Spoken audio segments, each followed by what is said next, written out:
Rolling. Welcome to our empowerment episode and Cheers. Dear UpBringing happy hour number 2. Yeah. Cheers, though. Cheers. We're still not doing a dear upbringing. We're not quite there yet, guys. No. We got another warm up in us. I think that this really shows that we want to be understood. The reason we're not diving into all of these upbringings being like, do this, do that, I see this, I see that. We don't want to come off as disconnected know-it-alls that push you away. We want to bring you in to our process, to the way we think, to what we're doing with our kids and with other people that we're working with. We want it to be transparent in that way and collaborative and just well understood. And that's what I mean. I think that talking about it, we're not going to over talk about stuff, but just this is going to help us, everyone, create a deeper understanding around the way we engage with these tough topics, basically. So today we're going to talk about the empowerments. You guys may have heard episode number 4, the welcome to on the podcast. Podcast. And we talked a lot about it on that. I think we've read through them even. And we're going to do that again today just to kind of warm everyone up because we have 12 empowerments and they're all going to be factoring into these Dear Upbringing kind of queries. They inform our approach. We kind of see them like touchstones, the kind of guideposts mantras, just to help us kind of reflect back what we're doing and why. And as we mentioned in the podcast episode, they're a little bit unusual for values or ideals. They're not the usual things you see on a chalkboard or on a mug or on a Pinterest board or whatever.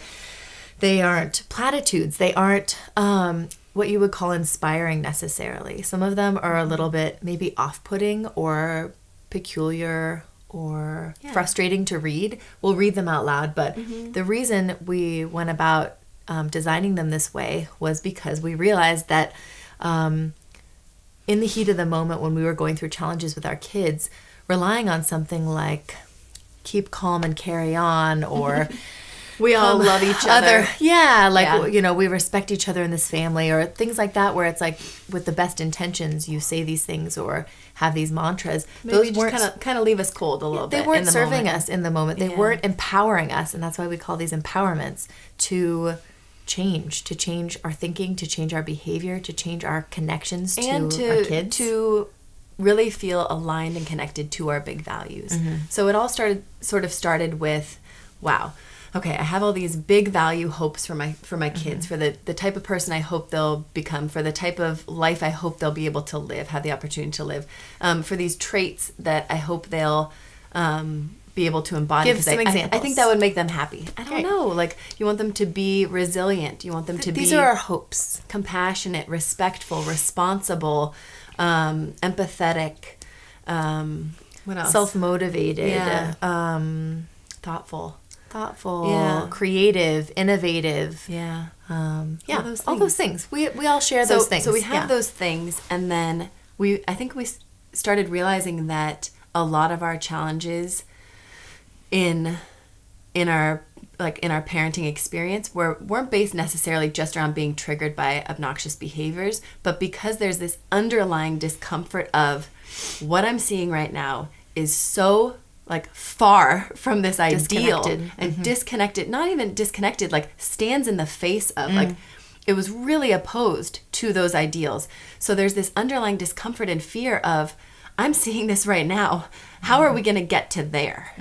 And that causes a lot of the stress that makes us act in ways that can actually undermine those ideals and those things. You know, when we get scared and get worried, is my kid going to turn out into an asshole or ungrateful, for example? Or be irresponsible. That might lead us to over-control rude. them, to, use particular manners that then cause resistance and reduce the likelihood of them actually cultivating gratitude or politeness or thoughtfulness or whatever. Yeah. So we don't want to work backwards. We want to be aligned. We want to have a connection between how we would envision our kids to grow up. Your hand like right in front of my face. And how we envision them to grow up, the type of people that we're hoping to raise, which we don't actually have that much control over. Because it's them. It's but up to them. Of what we do have control over, what can we be doing to actually help that happen? And syncing up that day-to-day practice with those ideals is the idea of our empowerments. And I think it's interesting too, the empowerments are sort of, we had to work backwards a little bit. So like Hannah said, these aren't written with this hopeful, optimistic thing. They are worded from the struggle, from the obstacle to those dreams. We reverse engineered them a little bit. What's an example of that? I have them right here, but what's a good example of that? We meet our kids where they are is a good example. So when we get frustrated that our kid is unable to XYZ, when we get this feeling of frustration, like they should be able to this. I need them to do this, or I want them to be able to learn to whatever. So they've done this before, now they're not doing it. Right. Right. Whatever it is. But the obstacle around that is they're just not doing it. They can't do it. They won't do it. And so we created the empowerment. We meet our kids where they are. Because evidence shows that developmental readiness looks a million different ways. Things take time. They don't happen overnight. Most of the problems we have in that realm are based on expectations we have that they cannot yet live up to because of skills, because of unmet needs of theirs. It's more than just simply they won't do it and this sucks. There's a lot more at stake. But the basis of that is that we need to meet them where they are if we're going to start from that place and build skills, build connection, build awareness, all of those things. Yeah. So that's how that one kind of came about. Yeah, so they end up being these sort of like backward built reminders in large part to control less and trust more. And we realize that's a big ask and makes everybody be like, ugh, like, fuck you. It's really hard to control less and trust more. But I also see it as doing work in a different way, just channeling your energies elsewhere. Talk about it like an energy transfer. And oftentimes, working more on the back end, on the front end, in order to be able to engage really mindfully and less obtrusively. And I think that's what it is in the actual moment. Working the empowerments and doing all this stuff is a more kind of like nuanced way to than what we used to do approach interacting with our children. And I think that's okay. We're raised certain ways. We all see this parenting and interactions in public on TV and all these things, and they're not very nuanced always. Or maybe they are, but we're not made to understand them. So they're a bit caricatured for sure. Yeah, so you don't see what's going on behind the scenes, and we believe that most of the important work of being a parent is done behind the scenes and is done internally.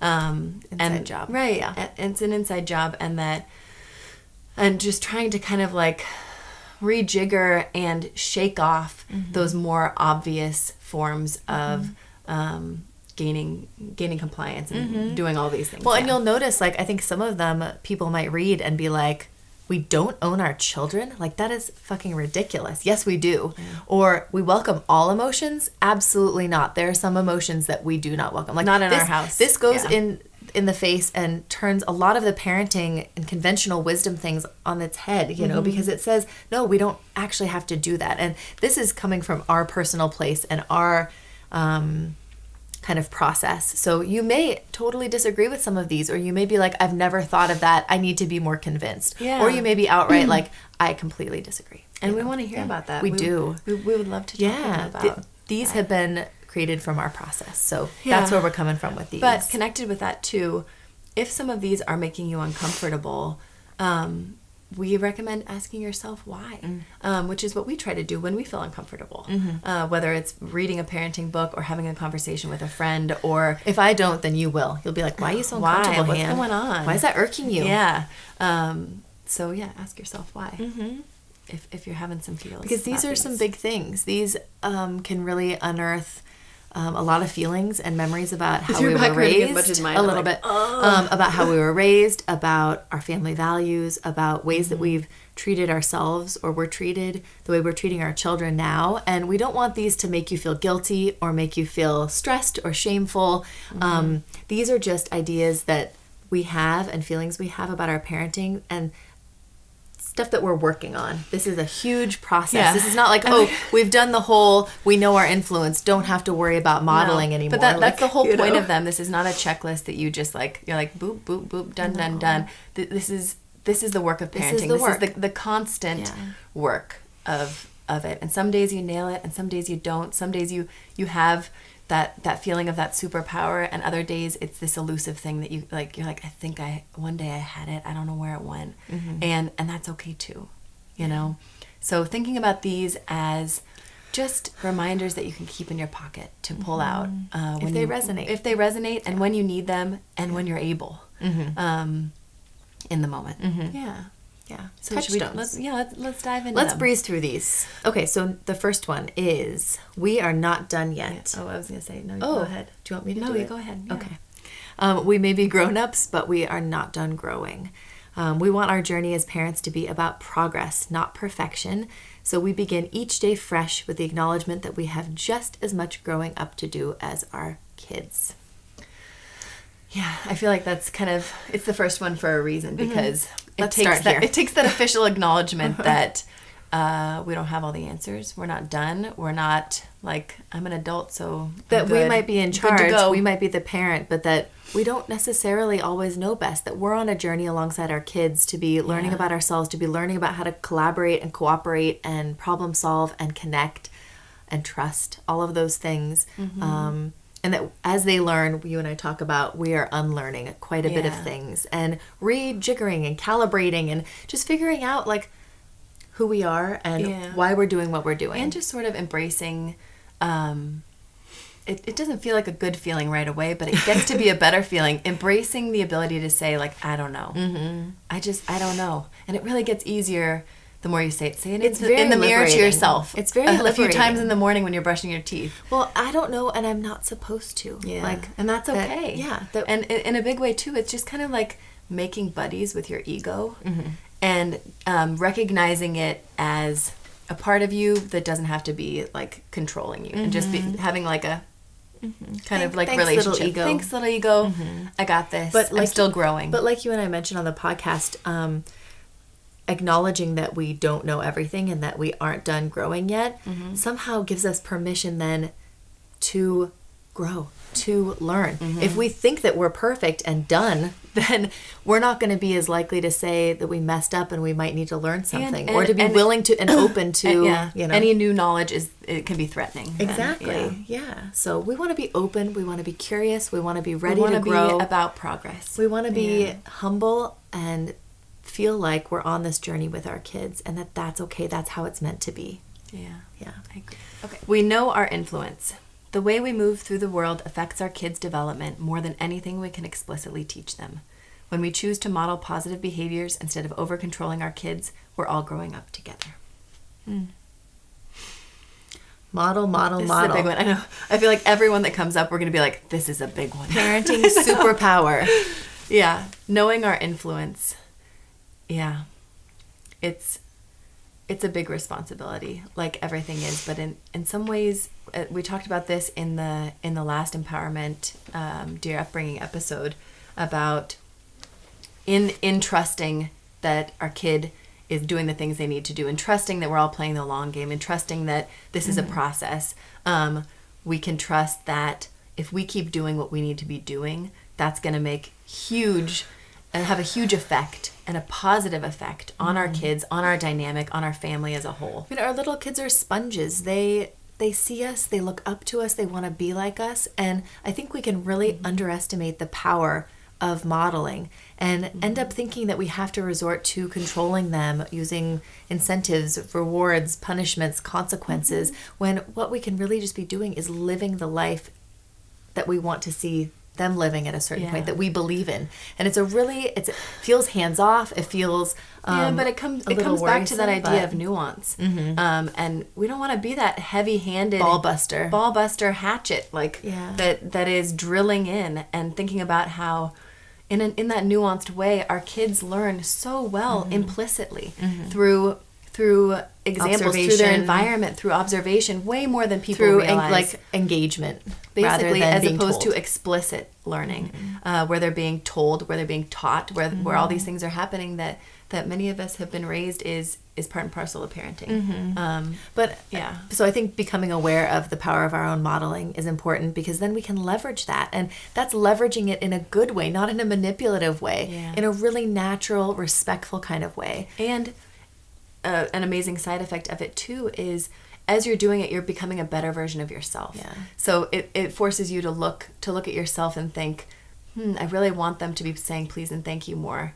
Maybe I should be saying please and thank you more. So I want them to brush their teeth every night. Yeah. Maybe I should do it at the same time as they do. right, and Like make sure, because sometimes I don't brush my teeth every night or whatever it is. Or I clean up before I go, or whatever it is. Yeah, but it puts you in a mindful space of what can you be doing for yourself to be bettering yourself, and also to be kind of giving this good impression to them. And it makes you in your more powerless feeling moments feel very powerful, but in the best possible way. But again, the power difference instead of control is influence, and influence lasts longer than the moment, and it builds relationships and builds families. And I think we talk about this one a lot, around the things that the behaviors that we want to instill the most, like Cleaning up, or manners, or a love of good food, or these whenever we get that desperate feeling like I just really want them to whatever, that's when it's kind of a ding ding for us to be very careful around how we control this, and that often we should be using our influence a lot more than we've thought to. We see the hard stuff as the good stuff. So though we're programmed to avoid discomfort, the hard stuff happens to be our greatest opportunity to thrive. Leaning into the struggles of daily life sets us free and allows us to build brains, skills, and connection within our families. We talk about this one a lot. Yeah, it's kind of our main thing. It is. Yeah. I think in one of our intro episodes, we also talked about how it's so easy to, when difficult things happen and you have your challenges, to be scared of them and not know how to handle them and just want to kind of sweep them under the rug, and just kind of be in denial. And we've all been there. You know, it's easy to kind of like get rolling in that momentum of not wanting to dig in and analyze, because you don't know what's going to happen. You don't know what to do. Or to minimize or to like blow them out of proportion. Yeah, totally. Yeah. And I think that at a certain point, we decided, instead of wanting to be in denial that those challenges exist, we decided to be in denial that they were bad. We just decided to be like, let's just say these things are good. Let's say this is great. Let's say the hardest things are awesome. And that forced us, and I think we started doing that because we were like, wow, this is a really hard job. Things aren't going away. Like, they're not going away. They're not going anywhere. Part and parcel. Yeah. So if these are here to stay, if these challenges are a huge part of parenting and they're not going anywhere, and a huge part of like being a human, the human condition, How can we accept them? yeah. How can I think we tend to silver lining stuff like that anyway, but it's really more, it started off as a silver lining thing, and I think it became something a lot bigger, because it made us say, okay, so they're good, and then it made us say, why? Why are they good? So to justify this crazy idea to ourselves. Well, why? and it's beyond the idea too. It's like it's what we read. It's evidence-based that so many of these difficult things aren't just normal and common, but they are valuable, and therefore it matters a great deal how we handle them, how we manage them, how we engage with them. And so the hard stuff is the good stuff, because it's an opportunity to build skills, to build brains, to build our connection and nurture those things. They're really, really good opportunities. They're just really hard to not be triggered by or react to, or be, we've been programmed to see that's a good thing, that's a bad thing, this is a great thing, this is a sad thing. Like, I think that's just the way our minds work naturally. So it's really difficult to all of a sudden change our mindset about those things. Yeah, but I think having this empowerment has helped us to, and a lot of our friends too, they'll come to us and say, so the hard stuff's the good stuff. Let me tell you a little story, and you can tell me how's that good? How's that good stuff? Yeah. And that's what we love to hear. That's what we love to talk That's about. what your upbringing is. We will fucking tell you why it's all good stuff, because it is. And we hope that you'll start asking yourself those questions And then too. telling yourself that answer. Yeah. And telling other people that answer. It requires asking yourself and saying, this is good because, like, why is this good? And searching for that meaning, searching for because that. it's there. Yeah, for that little glimmer. It's there. Yeah. It's always there. We meet our kids where they are. Kids experience the world along their own timetables, not based on our expectations. Trusting in this unique development requires us to step back, observe, and celebrate what our kids can do, rather than focus on or attempt to control what they aren't yet able. Oy, oy. Oy. That's a big one. That's a big one, too. Meeting our kids where they are. I mean, this is meet anyone where they are. I know. This is really like the big thing of like, yeah. And your coworker, and your mother-in-law, and your partner. Yeah. Yeah. Everybody. But just that idea of seeing somebody as they are for who they are in this moment, and not thinking that they need to be different necessarily. Yeah. That is just... I think that sounds crazy. It's all about expectations, this one. And it's about making a choice to suffer or not to suffer, as far as I'm concerned.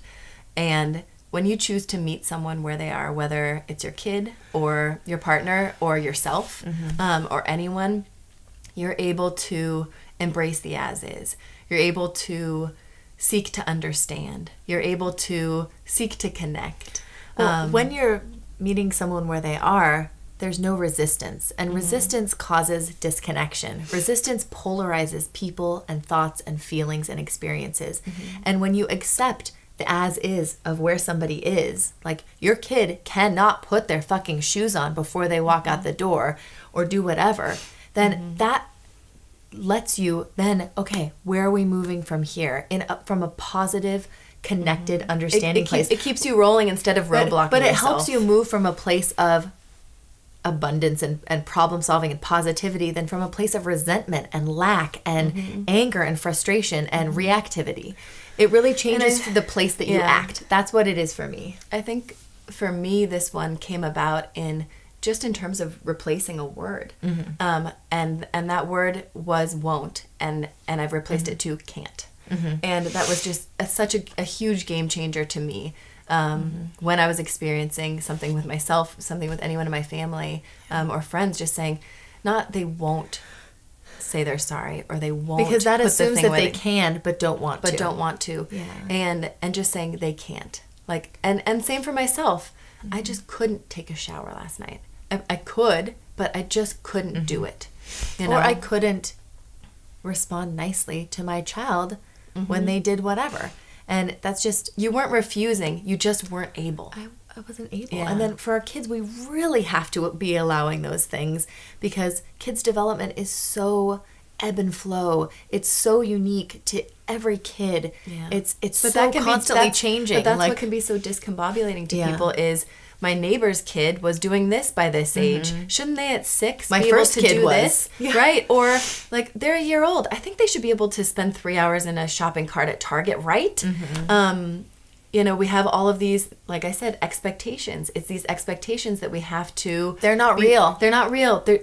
Expectations are not reality. We hold on to them so dearly. I love my expectations. I love mine too. I know them so well. They're so near and dear to my heart. Like, it is so hard to let them go. But we talk about the wall of expectations. Oh, yeah, we do. Maybe we'll do that another time. Okay. Yeah. Yeah. Well, it's a wall. It's a huge... We'll go wall. on from there. Yeah. Okay. Anything else about meeting kids where they are? It's hard work, but it is honorable work. And it is constant. It is constant. And you make it sound really hard, though. I feel like at a certain point, meeting our kids where they are became this huge relief.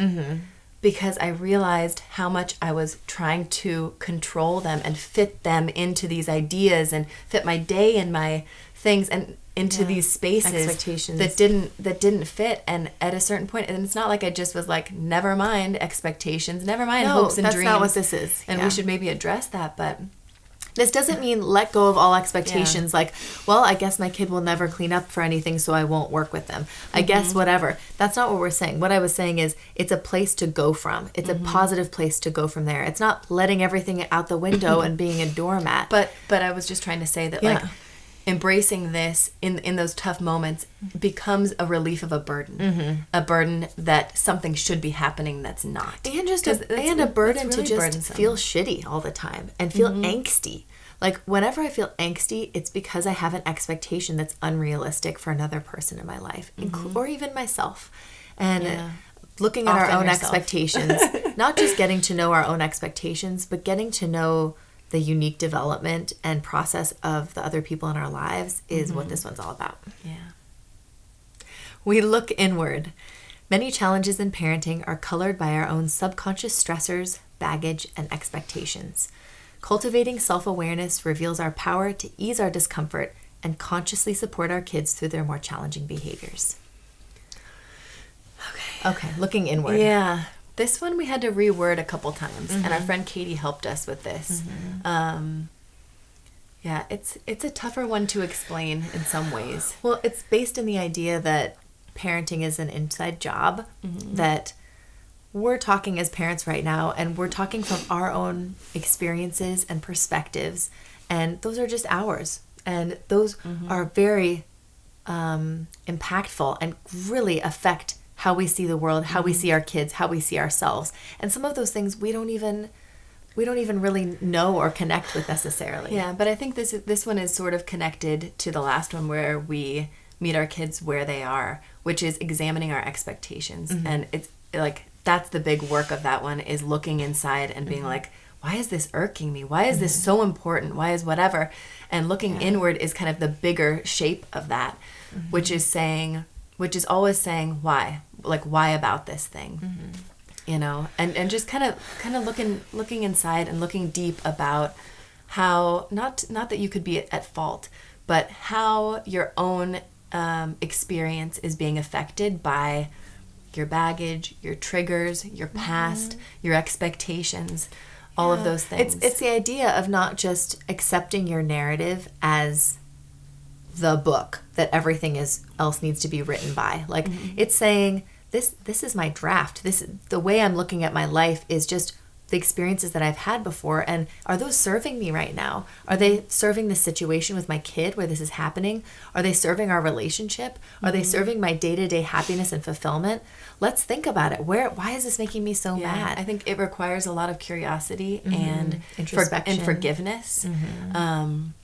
And yeah, you might get mad at your parents a lot, or your in-laws. Yeah, or yourself or your partner. But it's all good. There's a lot of baggage in examining your baggage. Does that make sense? But it's worthy. It's worthy work because it can help separate us and our experience from the situation with our kids, so that we can actually be there to support them and to improve a situation instead of just react to it. Often, in a tough situation with our kids, we make it a lot worse. We're pouring acid on acid without even realizing it. And we're making it about us. Yeah. And what we like to say is, let's limit it to one crazy person at a time. Exactly. So that's what looking inward can hopefully help us do. We don't own our children. Practicing respectful parenting requires a belief in our children as equals. In our role as protector, provider, and guide, it's our job to balance our substantial power with a conscious, sensitive respect for our kids' minds, bodies, and experiences as their own. Cheers to that. Yes. We birth our children. Yeah. We take mighty good care of them. Yet we do not own them. They are not us. We are not them. We care for them. We support them. But this idea, what is this kind of the obstacle that this is surrounding? I think this is really around, like, everything is control, and just thinking that we know best, and thinking that we should control and manipulate our kids in a way that is disrespectful to them, and we're compelled to often, and it understandably so. And this is a reminder to us that they are different from us. They are their separate human being spirits on their own journey with their own needs. And that even though we are in charge, that can also mean that we can be respectful and involve them as much as we can in participating in their lives, which can help them, can help us. I mean, it builds so many skills. It builds such cooperation and such magic in our homes. Yeah, but I think the idea is around becoming aware of how much power we actually have and how easily we can wield it And abuse it. Yeah. And how we're not saying to be permissive and to let everything go, but we're just saying this is a reminder to us to be very considerate about decisions we make, boundaries we uphold, ways we limit our kids or engage them. Yeah. And I think thinking back when we were talking about our values for them, like we want them to be respectful people. We want them to be conscientious of consent in other people's bodies. We want them to be thoughtful listeners to other people's voices, and hold space for people's differences, and be tolerant of other people's thoughts and beliefs.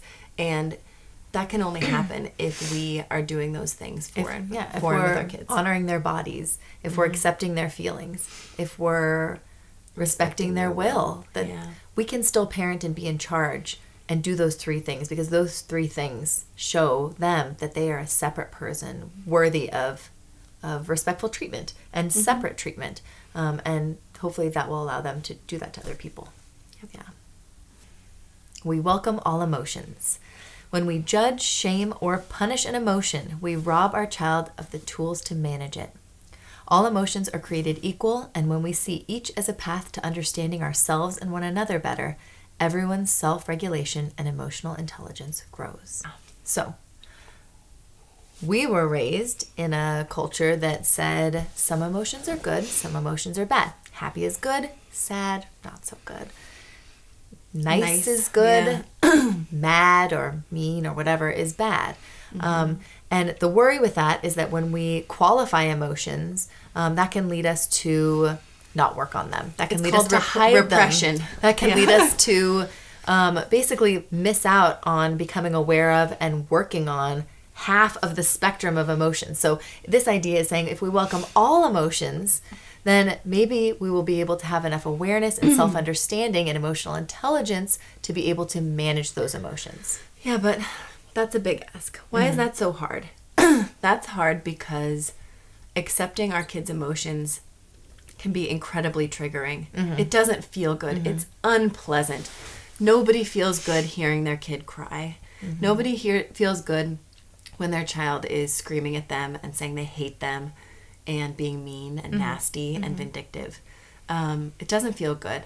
So this empowerment is a really tough one, but we recognize the value in it, and that's why we have it as this vital reminder, because our instinct is to qualify, like you said, to reject, to judge emotions. But that's the thing, we all know too, with that understanding of the difficulty, we all personally know that when someone tries to deny an emotion we have, fix it, judge it, shame it, make it go away, any of those things, that doesn't make our emotion go away. That, if anything, really makes us feel worse. And that's the idea here, is not just because we want to build our child's emotional intelligence that we should do this and work on this. Yeah. That is a big part of it. But the other part is that we just don't want it to get situations to get worse. We don't want to create more distance between our children and themselves, understanding themselves, but also our children and us. And when we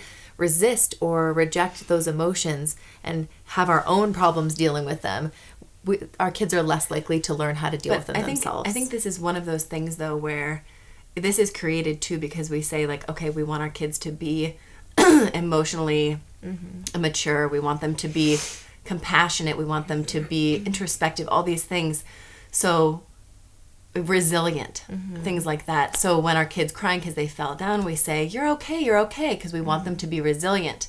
And that's not how resilience is built, though. It's the opposite of how it's built. So instead, we would say, oh, you fell. How are you feeling? What happened? And we would let them tell us exactly what they're feeling, instead of repressing whatever the feeling is. But that's the whole idea, and it's like this last one is, it takes so much pressure off to not have to be in charge of qualifying and fixing our kids' emotions, to just honor what they are in the moment that they are.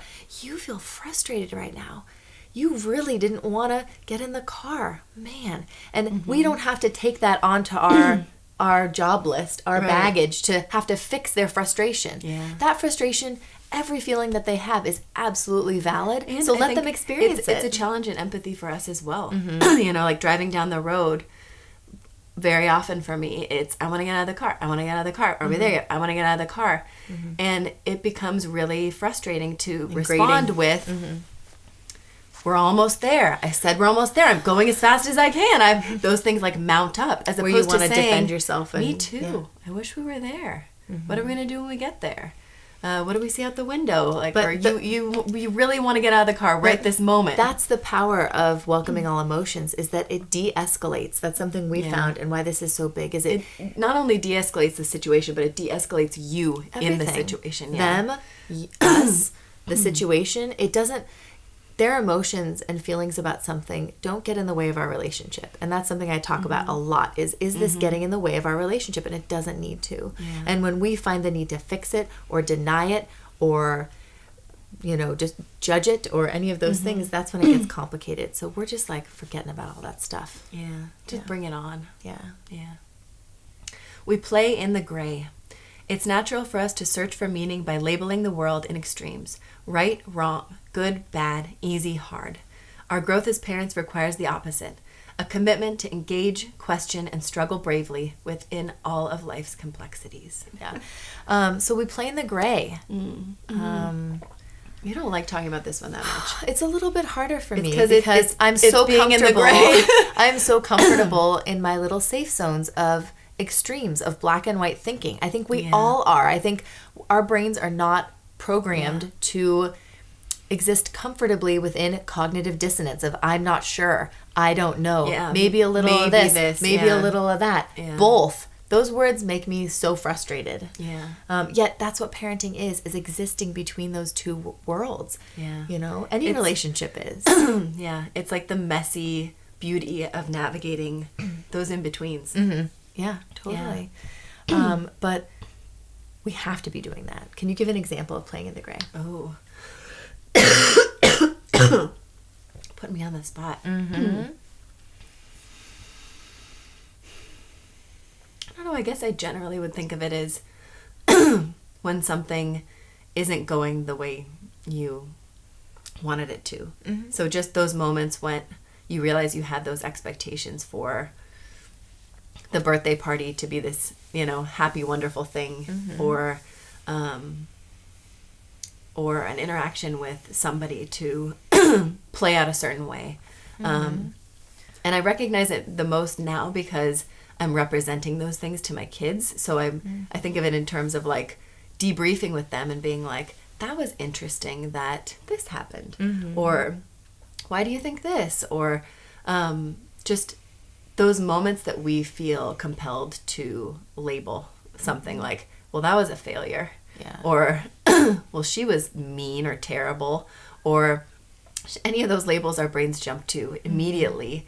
For security, for safety, for a feeling that we understand. Right. But just, this is playing in the gray is a huge exercise in letting go of our judgments and examining them. Open-minded thinking. Yeah. And those first few times you hear your kids say, I don't know, maybe this. Are like the biggest gifts that you could ever have. I think it's just, it's the messy in between. It's where you got to roll your sleeves up and get dirty in it. And where those moments where you're like, it's like there's no answer. It's like, and you're like, yeah, there's no answer. It's being okay with that. It's somehow. being okay in the discomfort and in the middle, where it's both or it's neither, where it's maybe, where it has to be, where it hasn't happened yet. Yeah, that kind of in the middle stuff. And I think this is all, again, very vague the way we're talking about this, but that's why we play in the gray is just this way that we can kind of just attach some kind of word to it to help us key in on those moments where we can be like, yeah, this is playing in the gray. Like, this is how it works. This is this thing, this feeling that's like feels really hard and doesn't have a label and doesn't have an explanation or a solution. That's playing in the gray. Yeah. We take our role, not ourselves, seriously. Our sense of self can be intricately connected to our important job as parents. When we're able to separate this role from our self-worth and ego, we give ourselves permission to lighten up, laugh at ourselves, give grace, and ultimately grow as people and parents. I like this one a lot. This one, no, go ahead. Go ahead. This one reminds me a bit of looking inward, but in some ways, looking inward is kind of digging in, and this one is more about like detaching, Separating. Yeah, Separating ego from parent job. Yeah, but it's still connected to looking inward. It's still saying, what's bugging me about this? Oh, it's because I'm taking it very personally, or This is triggering me for whatever reason. But I think it's so easy to get offended by our kids and to feel like, how dare they talk to me that way? How dare they fuck up my kitchen this way? I do How so dare they... much for them. Right, because we do. Yeah. We do so much for our kids. It is really hard They're not to so feel... ungrateful, aren't they? Aren't they? It's so hard Yeah, not to they are. feel taken advantage of, or to feel like a sucker, or to feel just resentful and mad. Like, Yeah. And it's extra triggering. You think about, can we just think of this as a job? And that's a big ask. You can't just think of it as a job, because it is very personal. It's in your life. It's in your in your room, in your bathroom, in your face all the time. And so making that separation is really hard. but it's something that when we can make that separation, you know, it can really help It's liberating. lower our reactivity and Yeah. help us disengage from that part of ourselves, our ego, our glittering image, whatever you want to call it, that is not serving us and not helping the situation. Or our relationship with our kids. Sorry for that. Yeah. So anyway, it's something we've been trying to work on. And oftentimes when we get riled up, we're like, wait a second. Am I taking myself too seriously here? And when we can just be like, this is the crazy job I have as a parent, and isn't this insane? This isn't me. This is Right. just This this is work I'm just doing. This work I'm doing, and this role I'm Yeah. filling. Kind of like at a job where you're able to like be like, well, I mean, you get to clock out a lot more easily at a job than you do as a parent, but Yeah. still, where you're just taking the pressure off and lightening up a little bit. And just making sure that you're cared for. Yeah, You're and I taking think those steps When I to- think that when we get resentful and take ourselves seriously, it's because we're not feeling cared for. We're not feeling seen or heard or nurtured. understood or nurtured, and so that's a good signal to us to be getting that help. We love unconditionally. Our connection with our kids is the most powerful tool we have. We strive to honor this relationship by never withholding our love and approval to control or punish. When we separate our kids' behavior from their worthiness, we give them a safe space to grow. We're just like, this one kind of goes back to that assumption we have, maybe from our childhood, maybe just like general cultural wisdom, that if our kids do something that we don't want them to do, we need to make them feel bad about it in order to convey that it was a bad choice And that to we teach don't want them to that do they it. shouldn't do it again. To teach them not to do it again. And in the way that we're saying we welcome all emotions for everything, we in this empowerment we love unconditionally is saying we don't put emotions, negative emotions like that, or withhold love as the number one emotion around our children's behavior. We separate emotions separate from them. behavior. Right. Yeah, that we don't put what they do or don't do, again, in between our relationship. As in, if you do this or don't do this, I might love you a little less.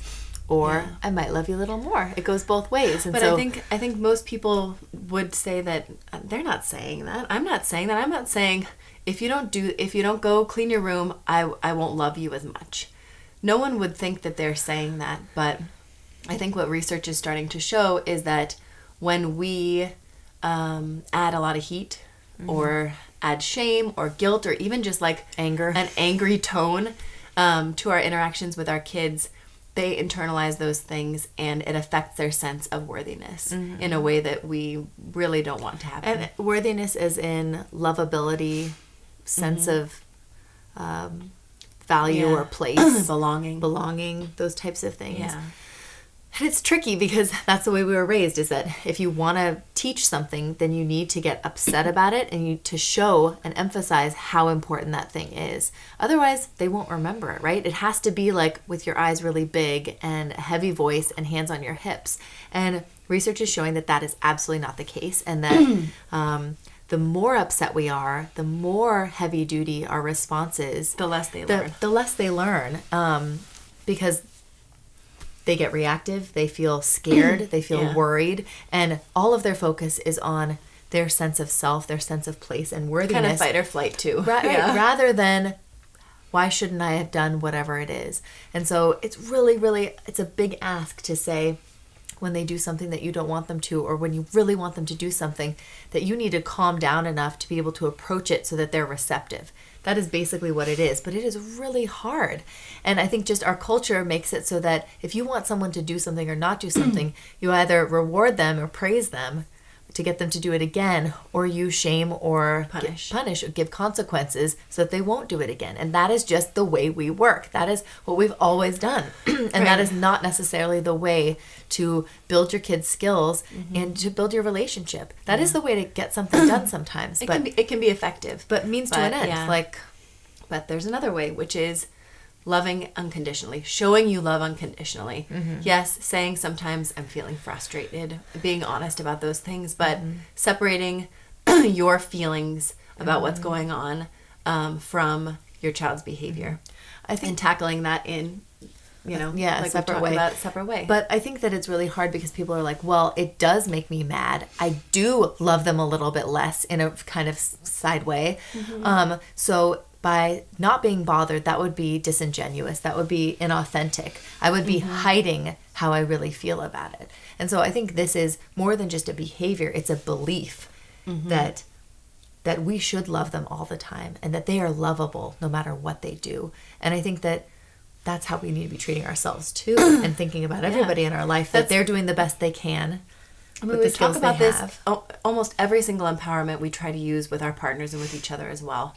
And this one comes up a lot because how would you feel if you fucked up somehow, made a bad choice, like got in a car accident, it was an accident, or what if you forgot to mail the taxes in or something, or even not an accident, but something where you just couldn't handle yourself and you got mad and you said something that you regretted or whatever it is.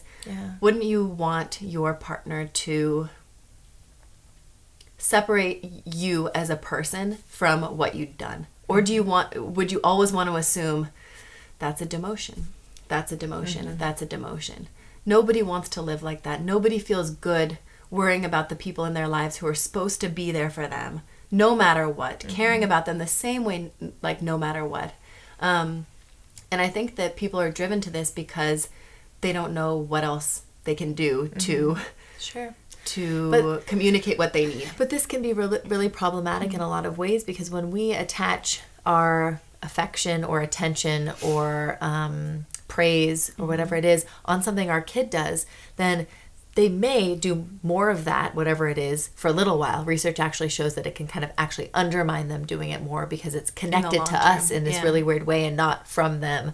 But punishing or using consequences or just even looking really mad and disappointed in them, that can cause them, it distances us from them. And it's a feeling they don't want to feel. So guess what? They're going to start hiding things. Guess what? They're going to start lying. Guess what? They're going to feel stressed and start acting up more. It is not the way to connect with your kid and to help them manage their problems better. It's just a way for us to just react and to control them in the immediate fix kind of way. And it's so easy to do. It's so easy. That's just what our society does. So this is a really big one. Really, really big one. Really big. Yeah. We parent side by side. While we ultimately call the shots in our family, we strive to make space for our kids to experience agency in their own lives. From conflict resolution to cleaning to caregiving, cooperation builds their independence and honors the fundamental partnership that is family. We talk about side-by-side parenting a lot. And it's in those moments that we realize that it's been more of a kind of top-down dealio. Usually when we're feeling driven to control, we're feeling powerless. And we use this empowerment to remind us to work the buddy system. Get side by side. Think of this as a big partnership, as a team. And obviously not in a way that where we're giving our kid too much responsibility emotionally or logistically, not where we're letting them walk all over us or do whatever. But the idea is that we're a family, we can be a collaborative network. Everyone can do what they're developmentally ready to do. And that requires a lot of calibrating every moment, every day to be like, can they take this on? Can we work on this together? And that's what parenting is that, kind of process of scaffolding with your kid and with yourself. What can I do and what can they do? And I release. And then what can I do again? And then you have to pick up the slack and then you release. But it's a constant kind of juggling act in that way. But that's what side by side is. And with the aim of them building skills sooner and learning how to work in the world collaboratively. But that's the big ask with this one, is having that patience to sit through a lot of slower things. Like when you do laundry side by side, you don't get much laundry done. When you're, doing conflict resolution side by side, it's easier to say, go to your room. And we'll start fresh once I've calmed down, whatever, or time out or whatever it is, than it is to say, what's going on here? Let's problem solve this. How you doing? What can we do differently? What's happening? Because that's the messy, that's the playing in the gray, that's the tough times. So side by side requires a lot of patience and it requires a lot of work. But like Hannah said, it pays off in dividends. It's your kids are going to be, doing dishes quicker. They're going to be solving their own sibling problems faster. That's the thing, is that it I feel like it's a little bit more work on the front end to get used to it, and then it's a system and a way of living that takes off on its own, and we've already begun to see that happening, and it's really exciting. We play the long game. Profound and long-lasting growth in our kids requires us to forego quick fixes and the need for immediate results. Staying true to our values while patiently trusting in the process nurtures their sacred journey of growing up authentically. This is a one that we talked about a little bit in our last empowerment and Dear Upbringing episode, where it is in some ways like the last stop, the final stop on the train, and it's, while it's the final stop, it's also just the fucking beginning, because it's the final stop in all of the things that you feel you can do. And when you are powerless and worried and all of those things, you get to the empowerment of playing the long game, where you are forced to trust in the process, trust in time, trust in your child. In the baby steps. And that it's going to happen. And that's a big one, because it feels complacent. It feels like, oh, the long game, they'll get there, so I'm just gonna sit on my ass and whatever. But it's not. No, and I think it's easy in our culture to be like, I want immediate results. I want quick fixes. I want my kid to act like an adult now or sooner. We're very results driven culture, and I think that the long game is about looking for those little victories when they come up and when they happen, and celebrating those things. It like takes this moment and it just expands it out all the way, so that you can just be honoring those smaller things. There are a lot of like really plus things to it too. I mean, it also takes another thing that takes the pressure off to say, I have faith that I'm doing the work with all of these other things in all these other ways, and I just have to trust that little by little, day by day, moment by moment, challenge by challenge, things are going to improve, and we're going to feel better and do better. Well, I think that a lot of it is about growing up authentically, which is what we mentioned. Having a belief that things unfolding in an authentic way has more value than them unfolding controlled by you. Sooner. Potentially sooner. But I think when we... Can you give an example? Well, when we relinquish control, that's worrisome, because it throws us into a fear spiral of, is this going to happen? When's this going to happen? And if I'm not controlling it, what's going to happen? And I think that's what it is this big... trust is a leap of faith. It's a release and a relief. And it's about the belief in something greater. And something truer. That when you let your child roll over for the first time, totally on their own, unaided, it shows they were ready and they did it. And that was all them. That was all them. When your kid says thank you for the first time because you haven't been prompting them, that means they really are feeling gratitude. They've heard you say it. They've seen you say thank you. They've really created a deeper understanding and connected with their authentic readiness for whatever the fuck it is. And I think that's what playing the long game is looking for the value in authenticity, in authentic progress, not progress on your timeline, on your watch, based on your fears and your schedule and your expectations. Right. That's a real gift. Yeah. So, those were the empowerments. If you're still here. I know. Does this sound like a bunch of crazy babble? I asked Kelty, I was like, oh, do people want to hear this stuff? Like, do they care about this stuff? And she was like, you don't care. She's like, I don't care. I don't care. We care about it. And I think this is... I know one of our friends is watching this. I know. I think She's this watching. is equal parts our process, and then also, maybe people will listen to it and it will resonate somehow. It will make you think, I totally think that, or I've never thought of that, or I totally disagree. And all of those things can just hopefully help you stimulate thought and build awareness and get some intention on what does matter to you and how you do feel about Make your own things. empowerments. Make your own empowerments. Write them down, yeah. Yeah, but this idea is to build your own unique philosophy to your own family, because we know our families best. We know what feels authentic and really good to us. And that's what we're trying to stimulate with these conversations and with this stuff is what sounds good, what feels good. Just creating awareness around what our values are and how those actually kind of like trickle down and translate. Like in the little choices we make and in the hardest moments, they are a choice. We are choosing. Even when we feel like we're just riding and reacting,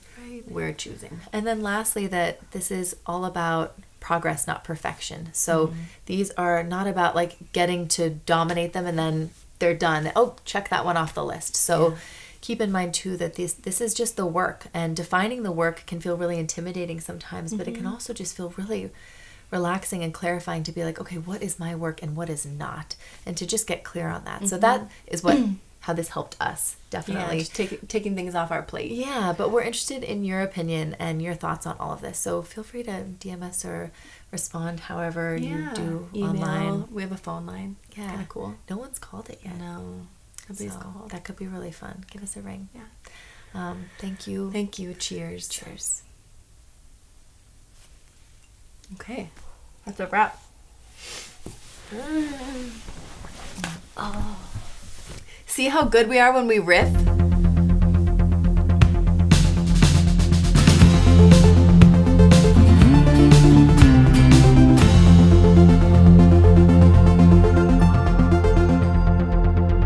All emotions are created equal, and when we see each as a path to understanding ourselves and one another better, everyone's self-regulation and emotional intelligence grows. Okay.